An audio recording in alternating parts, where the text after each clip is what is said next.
Relationaire Nation, what up? Welcome back to Relationaire TV. It's Kezio. Let's go. Y'all see the headline on the screen. Sean Combs is accused by Cassie of violations and body foul play. A huge civil lawsuit. Let's go. Let's get into it. So by now, the whole entertainment world is aware that a little over a week ago, former Bad Boy record singer and actress Cassandra Ventura, aka Cassie, filed a lawsuit against her former boss and ex-boyfriend, Sean Diddy Combs. That's probably was the problem right there. That was the first red flag right there. Why you dating your new employee? Come on, Diddy. Accusing him of ex-trafficking and body foul play. Y'all know the words, I don't want to say it. According to court documents, all right, quote unquote, after years in silence and darkness, I am finally ready to tell my story and to speak up on behalf of myself and for the benefit of other women who face violence and abuse in their relationships. Ventura said in the statement, quote unquote, with the expiration of New York's Adult Survivors Act fast approaching, it became clear that this was an opportunity to speak up about the trauma I have experienced and that will be recovering from for the rest of my life. Now, I think you all see what I see when it comes to this statement, right? She said with the expiration of New York's Adult Survivors Act fast approaching. That's a dog whistle that only certain people will hear, because there's a lot of people out there that Cassie knew have been victimized by Diddy, or I don't want to say knew, because hey, Diddy's innocent until proven guilty, right? So you gotta give him that. But I feel like Cassie believed in her heart of hearts that, hey, there's other women out here who he victimized, and I need to rally the troops and let y'all know, hey, that Survivors Act, the Adult Survivors Act in New York is fast approaching its sunset period. Okay, it's about to expire. So if y'all ever gonna speak up, now's the time. You know, I'm the first one stepping out there and brave enough to do it. So we got strength in numbers. Y'all might want to jump on the bandwagon while y'all can. So that to me was a strategic move by Cassie and her lawyers, right? So first of all, once you see the lawsuit coming from a former employee and spouse, that already is something that I had to speak up on, and hopefully a lot of people are watching this and listening, and they'll basically avoid making that mistake. Like, please do not date your subordinate or your employee or your boss on both sides, right? You're not blaming either one of them. Like, they both stepped into that situation willfully, and you see how it blew up. So, and then two, they're calling all the troops, they're calling the cavalry, they calling all of the victims to mount up and form together like Voltron, or like the Avengers, to team up against this person who they see as their enemy, basically, who they see as their Thanos. And then there was a response to that by Diddy's camp. Okay, so for the past 6 months, Mr. Combs has been subjected to Miss Ventura's persistent demand for $30 million under the threat of writing a damaging tell-all book about their relationship, which was unequivocally rejected as blatant blackmail, quote unquote. That's what Diddy's lawyer said in the statement. And then he also said, despite withdrawing her initial threat, which I was thinking, why did she withdraw her threat to write a tell-all book?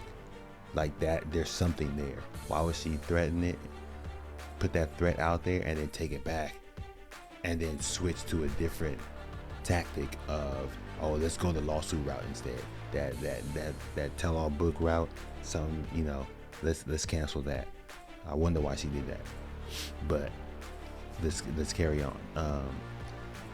Miss Ventura has now resorted to filing a lawsuit riddled with baseless and outrageous lies, aiming to tarnish Mr. Combs' reputation and, of course, seeking a payday, quote unquote, end quote. That's what they said, right? So then, let me see here.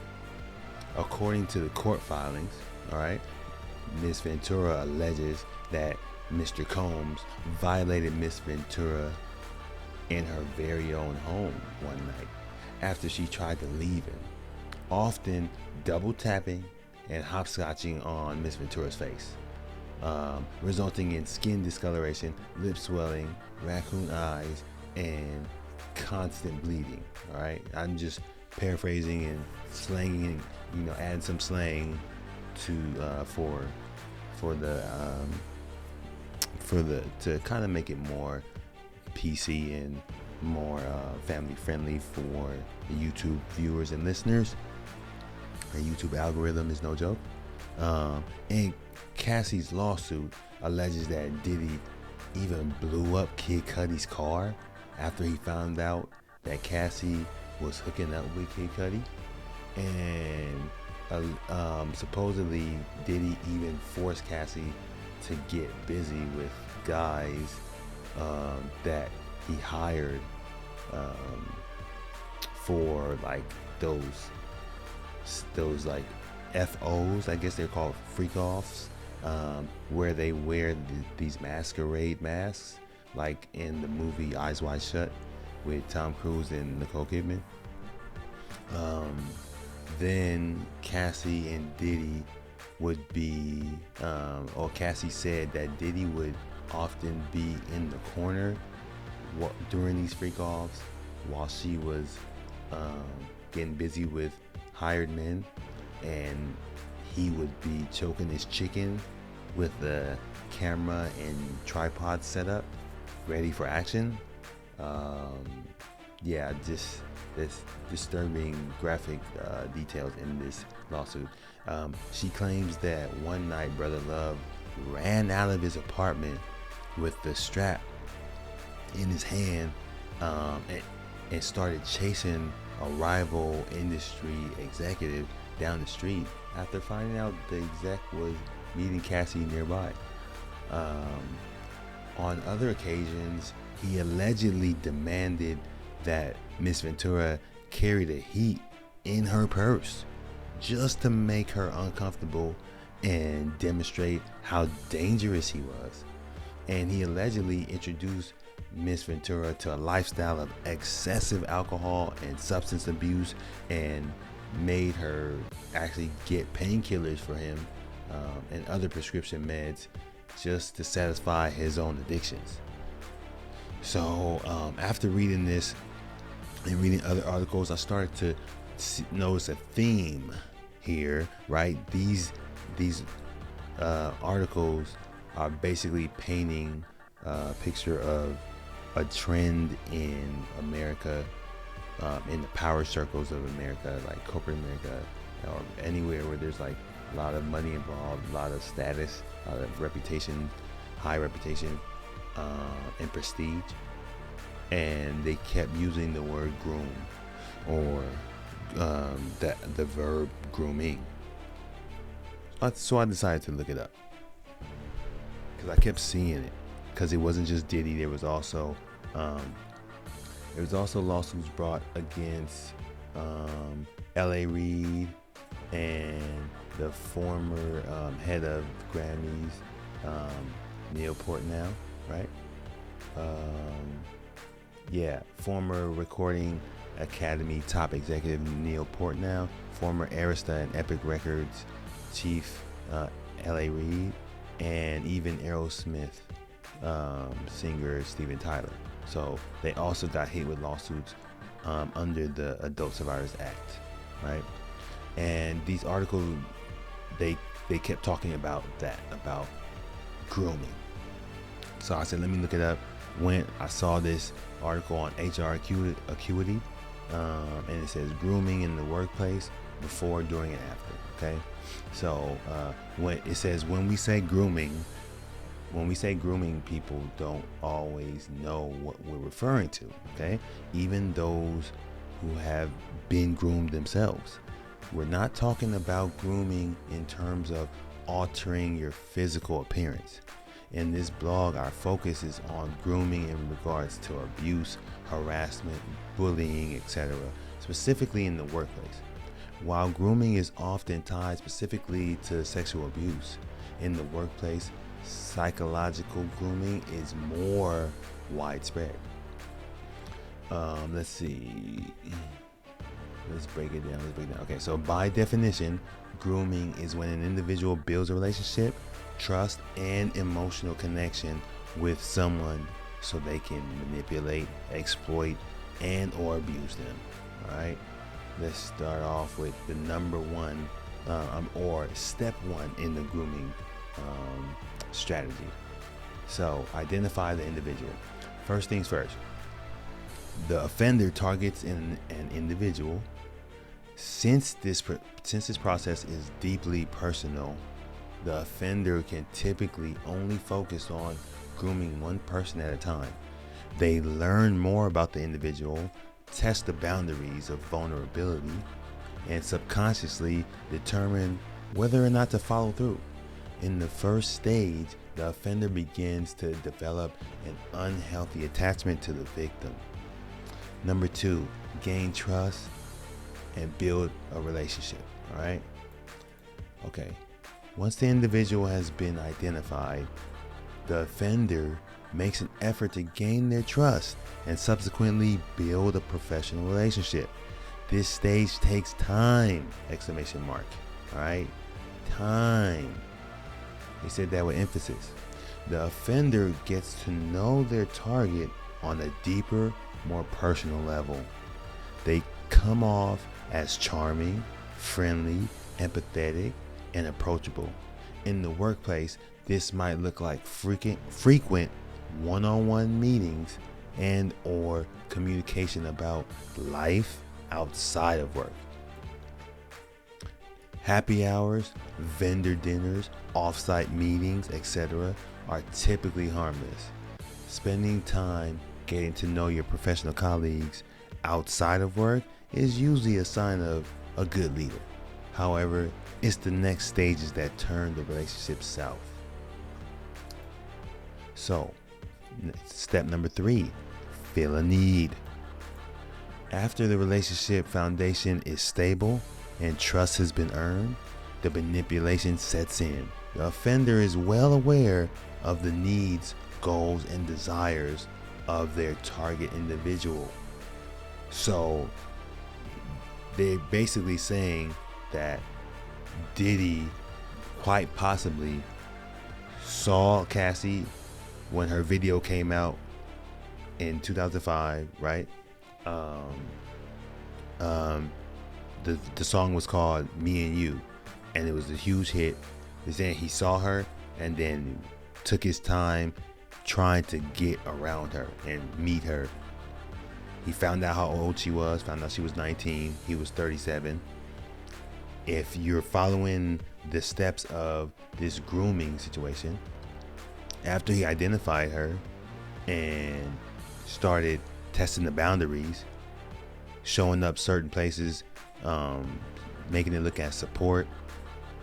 They said that he showed up to her birthday party, I think her 21st birthday party or her 20th birthday party, like uninvited, or there's a time where he saw her in the bar or in the club or after Grammys or something, and he told her she should go home and look out for her career, and made it seem like he was, like a mentor or a father-like figure. That's what they were saying in some of the videos. I'm not saying that, but this ties into these steps, right? Identify the individual, right? See her on TV in the Me and You video, hear her on the radio. The song is blowing up, it's #1 everywhere, right? Then gain trust, build a relationship with her, show up at her birthday party, show up at her performance on stage, I think she did like a MTV Europe performance of the song, and he was there backstage, stuff like that. Then it says feel a need. So at the time, Cassie was with I think Ryan Leslie, and she was signing him, I guess through a production deal or as a management, and so she wasn't signed to a major. So then he comes in, he feels a need, possibly, right? Who knows? He comes in, hey, sign you the bad boy. We got major distribution through whoever, Sony, whatever, and then we'll, make you a star. So that's where the manipulation sets in. After signing her to a 10 album deal, and like DJ Academics was saying, usually they have stipulations in those contracts that says you can only drop 1 album per year. So you can't drop 3 albums in 1 year just to speed up the process of you getting out of your contract. So therefore, she signed, her music career is owned by him minimum 10 years. And she's 19. So that's her whole youth.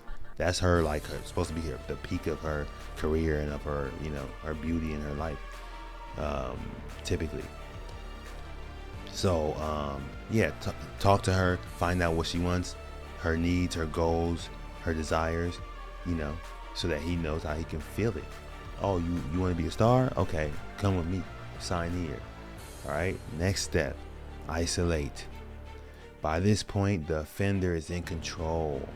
After she signed that deal, in an effort to control the situation even more, they find a way to isolate their target and turn them away from family, friends, and colleagues. So she said that he bought her an apartment.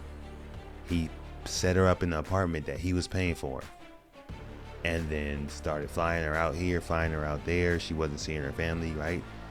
They were in New York or in LA, whatever, but she's not from New York or LA. So her family was on the East Coast, but I forgot where. I forgot where it was. It was Miami or somewhere, south of New York. I don't know if it was Carolina, one of the Carolinas, or in Florida, but she was not from New York or from LA. And those are the 2 places where Diddy was living. Okay? They don't want others to know what's going on behind the scenes, and try their best to keep the target from sharing stories with others.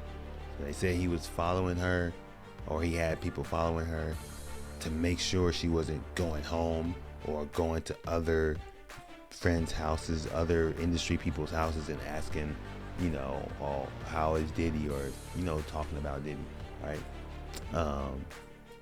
So in the workplace, this may look like a superior. This may look like a superior turning you against your peers. All right, just in case you're going through this right now, you don't know what it looks like. But these signs will help you identify if you're being groomed right now. That's the point of this, is to teach. Okay. As a victim, this isolation stage is often the most exhausting and confusing. You think you have complete trust in the person who is building you up to be a superstar, right? And helping you reach your goals to get Grammys and sell albums and be a successful songwriter, model, and actress. But at the same time, something feels off. Yeah. After he breaks his foot off in your ass that first time, that's the only thing that feels off. Why is this person's foot hanging out my ass? You can't put your finger on what the issue is. And you likely feel like if you shared any odd encounters with outsiders, they would think that you're going crazy or you're losing it. So most individuals, they put their heads down and keep to themselves, just the way the offender wishes it to be. Okay, after. Next, number 5, take advantage. Okay, the 5th stage is when grooming is complete. Abuse takes place and things take a turn for the worse. The offender takes full advantage of their target individual to fill their own needs. Okay, she was saying that Diddy made her wear white nail polish and put on a mask and have relations with multiple BBCs, if you know what I mean, while he watched, and he got off on it. So now according to her, he peer pressured her into taking drugs, ecstasy, all kinds of other stuff, right? Pills that would alter her mental state. And then they would go and have these freak offs because this is something he was into. And that sounds like filling their own needs in this stage number 5, right? And then eventually getting painkillers for him, according to her, when he hurt his wrist, which some people are saying was done by his ex-girlfriend Kim when he tried to break his foot off in her ass. They, Gene Deal, his former bodyguard, said that she fought back with a corkscrew and cut his wrist, and he was bleeding profusely. So let's carry on. The type of abuse or mistreatment can present in many different forms. Okay, so I think they would say this. So I'm like, what is it? Okay, this type of abuse or mistreatment can present in many different forms depending on the relationship and underlying desires. Okay, for example, an employee may be groomed by a manager or other superior people with a desire for complete power. Alternately, an employee may also be groomed by another employee on the same level who needs their emotional needs met just for them. So there's different forms of grooming depending on the type of relationship that the person has with their victim, So don't think that if this is you, don't think that the grooming can only happen by your manager. The grooming can happen by your supervisor or by your coworker who's on the same level as you. They could manipulate you so that you can do their work for them, and then they get the credit. So number 6, maintain control. All right. So last but not least, the offender has to figure out a way to keep getting what they want, right? So maybe they put you up in a house, in an apartment, and then on top of that, they give you a $50,000 a month allowance, which is what people are saying Cassie was getting from Diddy. And she said that he bought her cars, he bought her jewelry, he bought her fur coats, anything she wanted, right? So figure out a way to keep getting what you want. This may include tactics such as gaslighting their target, right?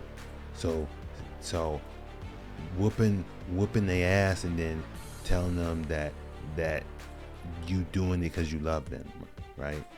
When you have someone who has an advanced mindset, right, or an advanced brain, right, fully developed brain, put it that way, and they're dealing with someone who has an underdeveloped brain because the brain is still developing at the age of 19 and 20. 21 is still developing.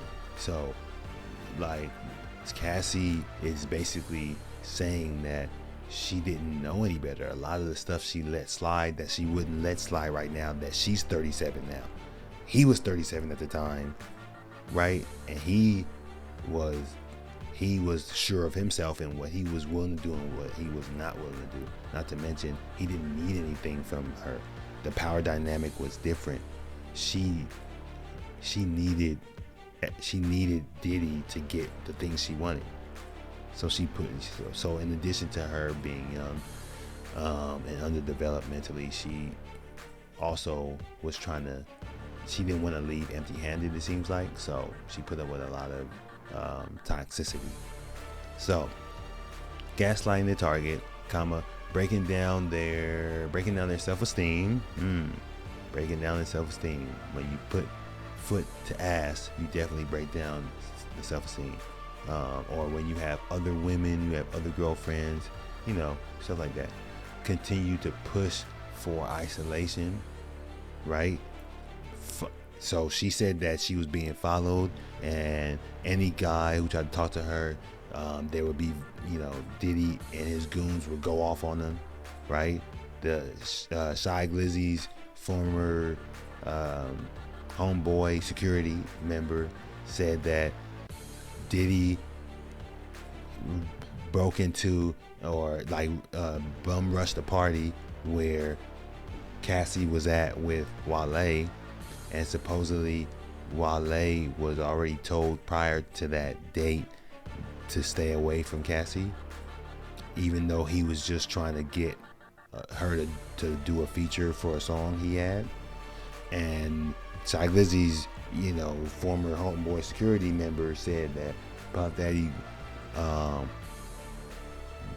bum rushed the party unannounced, dragged Wale into the room, closed the door, and then you just heard, scuffling and scratching and clawing and yelling and stuff. And then he said he opened the door to peek and see what was happening, and he saw Wale's Nike boots hanging in the air, hanging off the cliff, hanging off the balcony.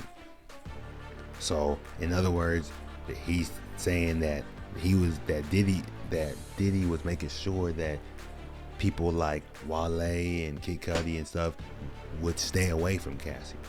So that's isolation right there. I mean, this is textbook. In the workplace, maintaining control might come in the form of taking away responsibilities that the victim is completely capable of handling just to stay in control. They will do whatever needs to be done in order to keep their victim from questioning the situation or acting differently. So if you start to notice what they're doing and you start bucking back or questioning it or acting differently, they'll flip on you and find ways to take away things you want, punish you, whatever, just so you'll get back in line. All right. The moral of the story is that the grooming process is anything but black and white. It looks like and feels different for everyone who goes through it. No matter who you are or what you experience, you know what's right versus what's wrong. You know what feels normal versus what is uncomfortable. You know when a line has been crossed, and don't let anyone tell you differently. Okay? What every groomed individual has in common is the need for validation and a safe place to turn when they have a feeling that something's just not right. That's where Speak Fully comes in. I don't know what Speak Fully is, but I'm guessing it's something they're selling. Learn about how Speak Fully makes it easy. Okay, so that's their advertisement, it sounds like. But there you have it though. So, okay. And then next, so let's get into possible reasons for this whole saga, okay? As for why she's filing now, Ventura said in the court documents that the harm she allegedly experienced at the hands of Mr. Combs will forever haunt her, and that she has, quote unquote, required intensive medical and psychological care to recover from the trauma she lived through. Also, that she cannot continue to live in silence about what she endured over those years. All right. Let's see. That was the first possible reason that I listed. Second possible reason for this whole situation, financial struggles, right? So if you look at Cassie, her career, she signed a 10 album deal with Diddy, and she only released one album, and that album had one hit. So technically she's a one-hit wonder, and money is probably has not been coming easy for her. She fell in love with her trainer, and I'm sure her trainer got fired by Diddy once he found out that her trainer ran off with Diddy's girlfriend and the trainer's client, which is Cassie. So who knows how much business he lost by doing that. And then now they have 2 kids, if I'm not mistaken. So yeah, it's not like Cassie went to college or anything, or has a catalog of albums or hits that she can travel around the world singing. So I don't even know how Cassie makes money. So I'm sure her, her financial woes was part of the reason, even if it was just 5%. It's, you can't, like, we live in America, like, you can't ignore the necessity for money just to survive. So that's probably one of the reasons. And yeah, I also look at the recent layoffs that's been happening ever since the Fed started raising interest rates in I think March of 2022. So the economy is in the contracting stage, and yeah, it's a lot of shrinking going on. If you look at the higher interest rates and the layoffs and the job losses and the prices of homes and cars coming down, everything. So it's not a good time to be unemployed. So if you're gonna, people are gonna start doing what they gotta do to survive. So that doesn't invalidate her lawsuit or her cause that she's fighting for, because if she really went through all this stuff, then whoever hurt her and victimized her, they deserve to pay. You know what I'm saying? Like, that's the least thing, because at the end of the day, she's still gonna have to live with the memories and the trauma and stuff like that. So the scars. So even then, the money is not even really enough, to be honest with you. But yeah, third possible reason for this lawsuit and the expose, I would say, is that the tell-all books haven't worked for people when it comes to Sean Diddy Combs. Okay, you look at his former bodyguard, head of security, Gene Deal. He tried to get his book out, and the publisher, he says that Diddy got the publisher to bail at the last minute, so that didn't work out. On the internet, there are rumors that Kim Porter was writing the book. I know she did an interview talking about how she wasn't an artist, so all she really has is her life story as in the book form to, like, kind of make money off of and build her legacy in the world, and get royalties and stuff like that, like, because she can't make an album, she's not a musician. So supposedly Kim was writing the book, and then sadly she passed away. Supposedly Heavy D was writing a life memoir book that had some stories about Diddy, and he's dead. But hey, that's just rumor so far. Like, I haven't seen any reports to say that that's true. Kim Porter, there's actually an interview where she talks about how she's gonna write a book. So that one is more realistic, but who knows if there's any connection to the death. But if you're looking at it and you're seeing everyone who was writing the tell-all book isn't coming up dead, right? Like Andre Harrell, former, head of Uptown Records, supposedly was writing his life memoir. Not they weren't saying that these people were writing tell-all books to out Diddy, but saying that they were writing books about their lives, about their life, and there was like always a chapter, or there's certain information, certain excerpts, stories that involved Diddy, and it was like, it was raw, it was unflattering, supposedly, and therefore they're connecting the dots and saying, oh well, they must have died, because of that. So who knows? But even if it's not true, if you just Cassie on the outside looking in, and you see these people who are writing books are all end up dead, you don't even want to take the chance that there might be a connection. I'll be sure Kim Porter's ex-boyfriend and the father of Quincy, who Diddy raised, was supposedly writing a tell-all book. He ended up in the hospital on his last breath, damn near. Now he's getting better.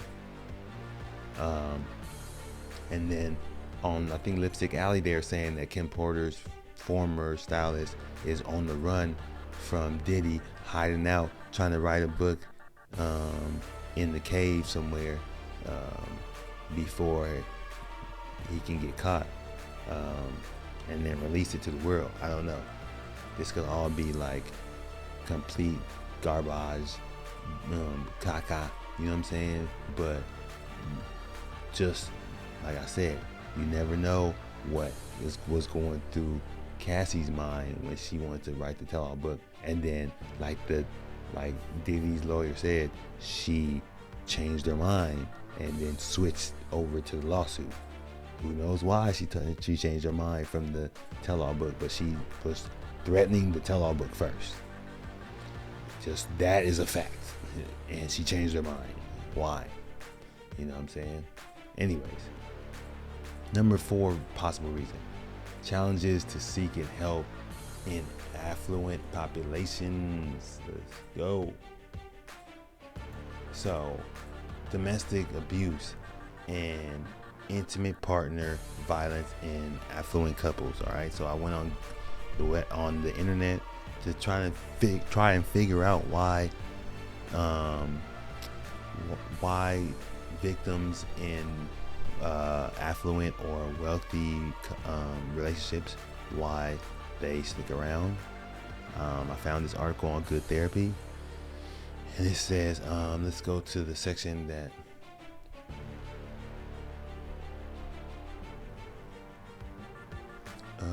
where is it? Where's the challenges in seeking help part? Okay, here it is. Challenges to seeking help in affluent populations. All right. Highly educated, high-income individuals may experience additional barriers when attempting to seek help for domestic violence within their partnership or family. Affluent individuals may be more likely to have power and influence, maintain their privacy, and live in isolated or remote locations, though of course this is not always the case, right? So they're living in isolated locations and there's abuse, like no one's gonna hear them scream, they might not have any neighbors, or maybe they're rich enough to buy the house next to them also. I've seen that before, so yeah. So while these may be considered protective factors in some instances, they can also make it more difficult for victims, partners, or children to seek help. When a partner who is abusive has the means to keep a partner, children, or other family members isolated, as well as power and influence, the victim may feel powerless to even seek help and fear that they won't be believed if they report abuse. They may fear further emotional or physical abuse, or when children are involved, the possibility of losing their children. and that's a huge fear for a lot of women. If the partner who is abusive fears ruin, should be if the partner who is abusive fears ruin, should the abuse come to light, there may be a potential for greater harm. Among women who have been highly educated and women who earn high incomes, there's also often a great deal of self-judgment and self-blame for even becoming a victim. That's huge right there.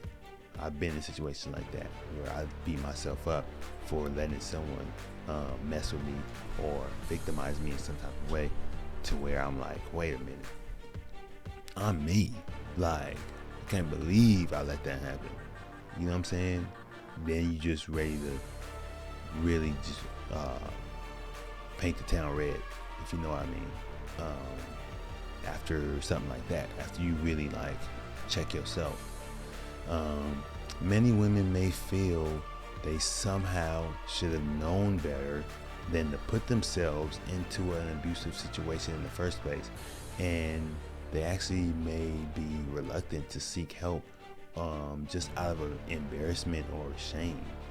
This is another barrier to obtaining help and support. Some individuals may find it easier to deny the abuse in order to better cope with it.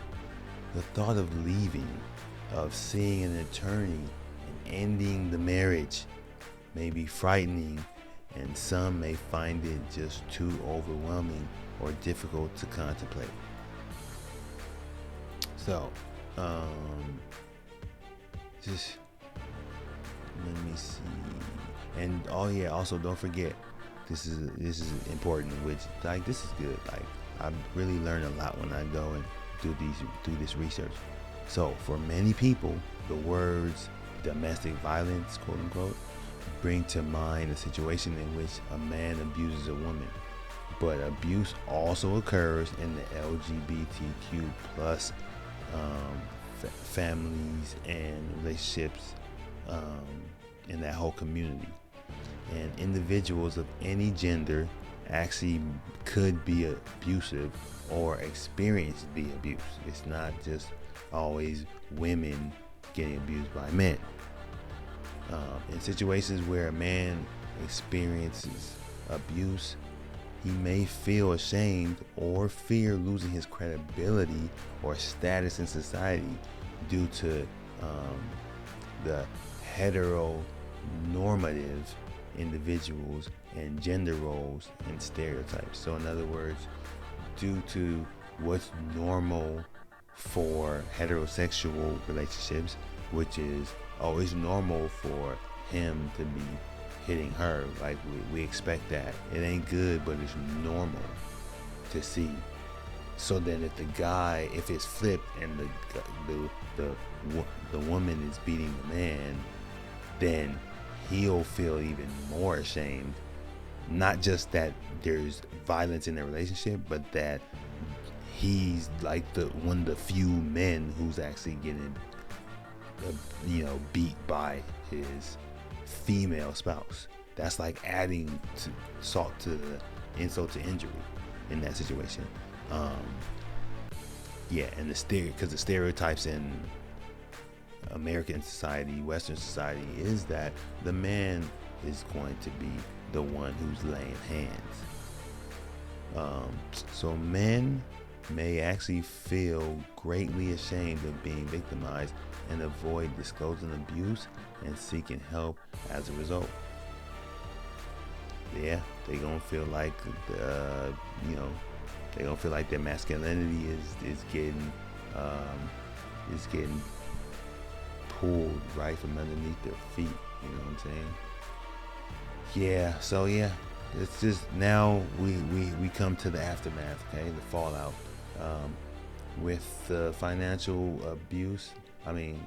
With the financial and publicity costs of a lawsuit like this or a story like this, you already know that there's gonna be a settlement for sure.